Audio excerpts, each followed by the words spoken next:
आदरणीय माझी जी मुझसे बड़े हैं, उम्र में, रुतबे में, तजुर्बे में। मैंने कहा मेरे पिता तुल्य हैं। कतई उनके अनुभव से मेरे अनुभव की तुलना नहीं की जा सकती। बड़ों के कठोर शब्द भी आशीर्वाद के समान होते हैं।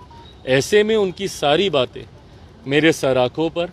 एनडीए ने हमेशा से बहुत सहजता से सीटों का बंटवारा करने का कार्य किया। लोकसभा, विधानसभा, हर चुनाव में इस बार भी उतनी सहजता से। मेरे पिता तुल्य हैं। उनकी उम्र और हमारी उम्र में फ़र्क देखिए कितना है।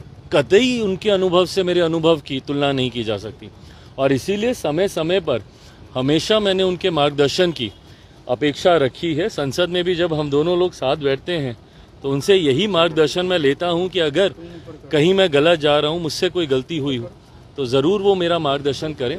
ऐसे में उनकी जितनी बातें हैं, कई बार मीडिया के माध्यम से उन बातों को प्रस्तुत ऐसा किया जाता है जैसे वो कठोर शब्द हैं, पर बड़ों के कठोर शब्द भी आशीर्वाद के समान होते हैं।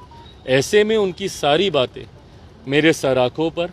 और अगर कभी विपक्ष के लोग सोच रहे हैं कि इन बयानों का इस्तेमाल करके गठबंधन के बीच दरार दिखाने का प्रयास किया जाए तो कतई विपक्ष की ये मंशा कतई पूरी नहीं होगी।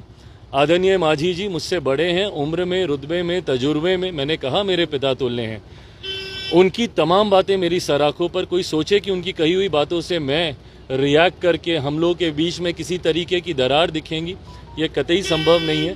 पूरी एकजुटता के साथ हैं और उनके अनुभव का लाभ मुझे मिले, ये आशीर्वाद मैं उनका जरूर चाहूँगा। राहुल गांधी इलेक्शन कमीशन पर सवाल खड़ा किया। उन्होंने महाराज चुनाव को लेकर के भी वोटर लिस्ट में जिस तरीके से उन्होंने बयान दिया था, बिहार में भी इलेक्शन कमीशन को लेकर के बयान दिया। एक जैसा मैंने कहा कि ये लोग बहाना पहले से ही तैयार कर रहे हैं। और दूसरा, मेरी चिंता इस बात की कि किस अराजकता में आप जीना चाहते हैं भैया। आपको किसी व्यवस्था पे आपको यकीन नहीं है, किसी कॉन्स्टिट्यूशनल पोस्ट को आप रिस्पेक्ट नहीं करते, किसी कॉन्स्टिट्यूशनल अथॉरिटी बॉडी को आप रिस्पेक्ट नहीं करते, किसी संगठन पे आपको विश्वास नहीं है, किसी व्यवस्था पे अगर आप विश्वास ही नहीं रखिएगा, आप हर व्यवस्था, हर ऑर्गेनाइजेशन को आप कहते हैं कि ये तो सरकार के पपेट बने हुए हैं, सरकार के पपेट बने हुए हैं, जबकि आपको याद होना चाहिए कि सबसे पहली बात सीबीआई किसी का तोता है, ये शब्द का इस्तेमाल यूपीए की सरकार के दौरान किया गया था। आपकी नाराज़गी हो सकती है, वो मैं समझ सकता हूँ, आपकी चिंताएं हो सकती हैं, मैं वो भी समझ सकता हूँ, पर उसके लिए उस पूरे सिस्टम को आप नकार दें, उस पूरी व्यवस्था को आप नकार दें, ये कतई सही नहीं है। आप ईवीएम पे आप ठीकरा फोड़ते हैं। ईवीएम अब क्या, अब ईवीएम ठीक हो गए, अब सारी चीज़ें ठीक हो गई। जो अब आपने ये नया शगुफा आपने शुरू कर दिया। हकीकत है आपको अपने पे ध्यान देने की ज़रूरत है।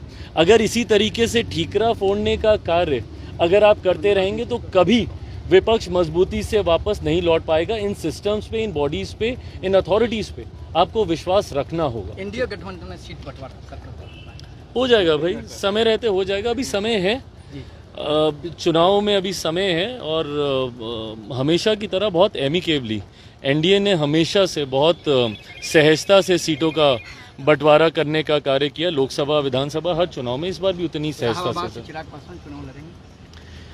पार्टी समीक्षा सर्वेस करा रही है, समय समय पर मुझसे भी ये जानकारी साझा की जाती है, पर मुझे लगता है कि एक बार अंतिम जब पूरी तरीके से जब ये समीक्षा हो जाएगी, अंतिम फैसला पार्टी का केंद्रीय संसदीय बोर्ड लेगा। जब एक बार औपचारिक प्रस्ताव राज्य इकाई से जब केंद्रीय संसदीय बोर्ड के पास आएगा, उसके बाद ये अंतिम फैसला लेगा 100%।